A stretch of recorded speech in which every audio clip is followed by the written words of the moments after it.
বাংলাদেশে যতদিন পর্যন্ত জুলাই প্রজন্ম বেঁচে আছে ততদিন পর্যন্ত বাংলাদেশে আওয়ামী লীগকে আমরা এক সেকেন্ডের জন্য প্রাসঙ্গিক হতে দেব না।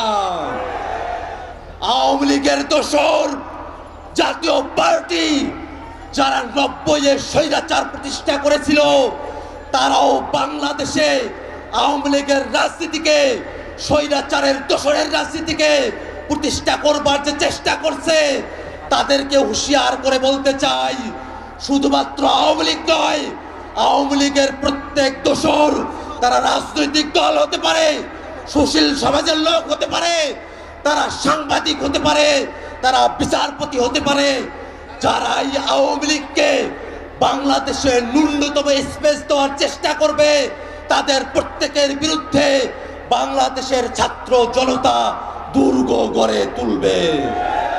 বন্ধুগণ আমার, জাতীয় নাগরিক পার্টি শুরুর সময় থেকে আওয়ামী লীগের বিরুদ্ধে তাদের দীপ্ত কণ্ঠস্বর উঁচু রেখেছে।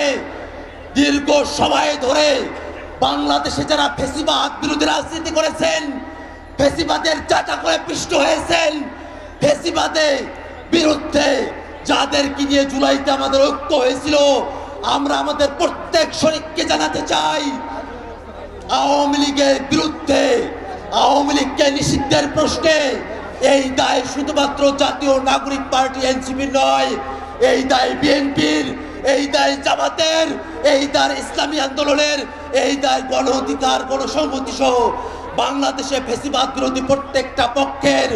আমরা প্রত্যেক রাজনৈতিক দলের কাছে আহ্বান রাখবো আওয়ামী লীগের বিরুদ্ধে সকলে মিলে রাজনৈতিক সিদ্ধান্ত গ্রহণ করতে হবে। বন্ধুগণ আমার, আওয়ামী লীগের প্রশ্ন অমীমাংসিত রেখে বাংলাদেশে সামনে কোনো নির্বাচন হবে না, হবে না, হবে না। সরকারের কাছে সর্বশেষ মেসেজ জানিয়ে দিতে চাই, আওয়ামী লীগকে, আওয়ামী লীগের দোসরদেরকে আইনের হাতে তুলে নিন। জনগণের হাতে যদি আওয়ামী লীগ পড়ে, আওয়ামী লীগ বাংলাদেশে আস্ত থাকবে না।